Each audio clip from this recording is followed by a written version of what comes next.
नमस्कार दोस्तों, इन्फोटॉस के बहुत ही फ्रेश एपिसोड में आपका स्वागत है। तो चलिए शुरू करते हैं।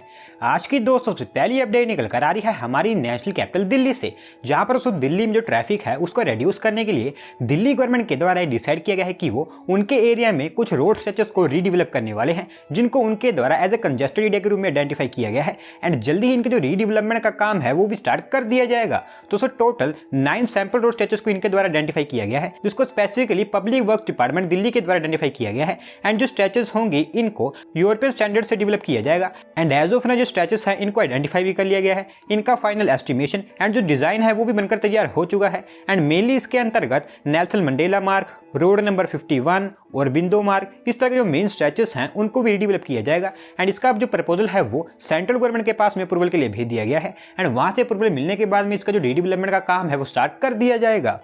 अगली दोस्तों अपडेट निकल कर आ रही है हमारी इंडियन रोड इंफ्रास्ट्रक्चर को लेकर, जहां पर दोस्तों हमारे देश का इंफ्रास्ट्रक्चर है उसको और बेहतर बनाने के लिए हमारी सेंट्रल गवर्नमेंट के द्वारा उत्तर प्रदेश, मध्य प्रदेश, उड़ीसा एंड आंध्र प्रदेश, इन चारों स्टेट्स के लिए कुछ रोड इंफ्रास्ट्रक्चर को अप्रूव कर दिया गया है, जिनकी total financial budget 3000 crore rupees का है। तो दोस्तों थोड़ा सा आपको मैं डिटेल में बताऊं तो मध्य प्रदेश स्टेट के लिए सबसे ज्यादा प्रोजेक्ट्स अप्रूव किए गए हैं, जो कि टोटल 23 है। एंड इनकी टोटल लेंथ 601.3 किलोमीटर की है। एंड जो सभी के सभी प्रोजेक्ट्स हैं इनको 1814.9 करोड़ रुपए स्पेंड करके सेंट्रल रोड इंफ्रास्ट्रक्चर फंड के अंतर्गत अप्रूव किया गया है। एंड वहीं आंध्र प्रदेश स्टेट के लिए नेशनल हाईवे 42 का एक सेक्शन है उसको 2 से 4 लेन में कन्वर्ट किया जाएगा, जिसके ऊपर 480.1 करोड़ रुपए स्पेंड किए जाएंगे। एंड वहीं आंध्र प्रदेश स्टेट में नेशनल हाईवे 30 की एक स्ट्रेच को 2 से 4 लेन में कन्वर्ट किया जाएगा, जिसके ऊपर 388.7 करोड़ रुपए स्पेंड किए जाएंगे।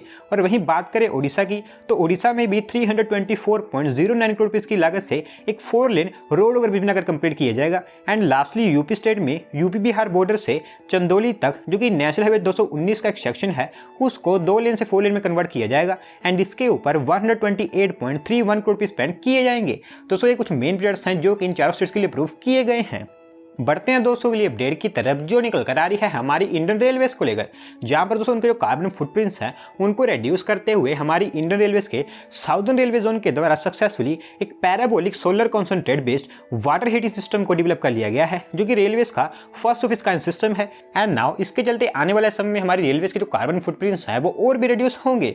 सो बेसिकली दोस्तों सबसे पहले मैं आपको बताऊं तो इसको गोल्डन रॉक वर्कशॉप, जो कि तमिलनाडु स्टेट में है, वहां पर इंस्टॉल किया गया है, जो कि हमारी रेलवेज में first of its kind system है। क्योंकि इससे पहले गोल्डन वर्कशॉप में जो क्लीनिंग का काम होता था उसके लिए जो वाटर को गर्म करना होता था वो इलेक्ट्रिकल हीटर का इस्तेमाल किया जाता था, जिससे bogie frames, engine blocks, brake rigging components, इस तरह की जो थिंग्स थी उनको साफ किया जाता था। एंड नाउ दोस्तों आने वाले समय में क्योंकि इस parabolic solar concentrate based water heating system को डेवलप कर लिया गया है, तो इसके चलते ये जो काम है जो कि इलेक्ट्रिक हीटर के द्वारा किया जाता था अब वो ये करेगा। एंड साथ साथ में इसके चलते हमारी रेलवे के जो कार्बन फुटप्रिंट्स हैं वो भी रिड्यूस होंगे।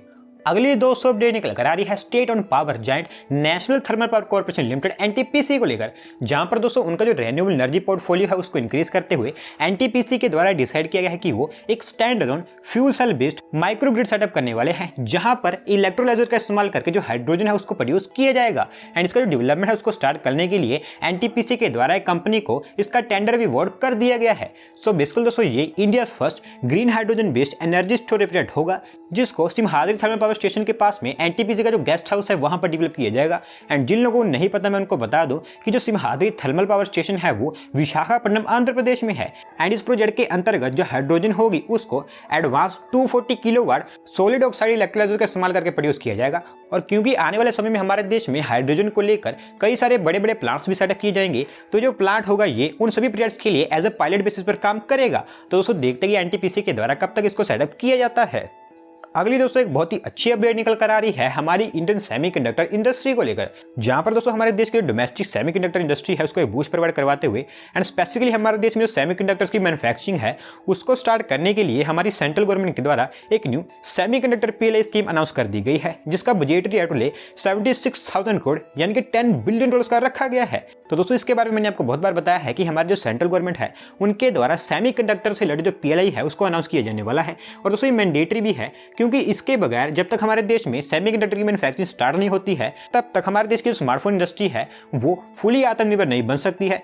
और वैसे जो सेमीकंडक्टर है इनको और तरह के जो सेक्टर्स हैं जैसे कि ऑटोमोबाइल वहां पर भी यूज किया जाता है। और वहीं बात करें PLI स्कीम की तो इसके अंतर्गत हमारी जो सेंट्रल गवर्नमेंट है उनको उम्मीद है कि अगले 6 सालों के अंतर्गत हमारे देश में 20 से ज्यादा semiconductor designing, components manufacturing and display fabrication units बनेंगी जो कि हमारे देश की जो स्मार्टफोन इंडस्ट्री है उसको आत्मनिर्भर बनाने में योगदान देंगी। एंड इसी के साथ साथ हमारे देश में जो न्यू स्टार्टअप्स हैं जो कि स्पेसिफिकली सेमीकंडक्टर से रिलेटेड वर्किंग करते हैं उनको भी ग्रो करने के लिए हमारी सेंट्रल गवर्नमेंट के द्वारा एक चिप्स टू स्टार्टअप प्रोग्राम भी लॉन्च किया गया है।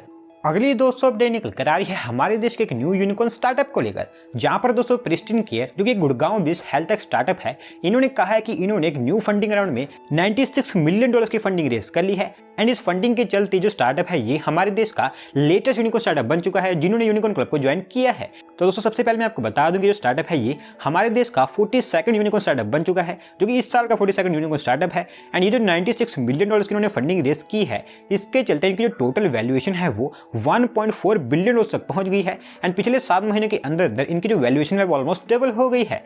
एंड नाउ ये जो न्यू फंडिंग है इनके द्वारा इनकी जो surgical technologies, new disease categories, hospital infrastructure in सब की स्ट्रेंथनिंग पर यूज की जाएगी। एंड इसके अलावा इनका ये भी कहना है कि वो अगले साल तक हमारे देश की 50 से ज्यादा सिटीज में उनकी प्रेजेंस बनाएंगे एंड 1000 से ज्यादा उनके सर्जिकल सेंटर्स को भी सेटअप करेंगे। तो दोस्तों उम्मीद करते हैं हमें इसी तरह से रेगुलर बेसिस पर और भी यूनिकॉर्न स्टार्टअप देखने को मिलते रहें।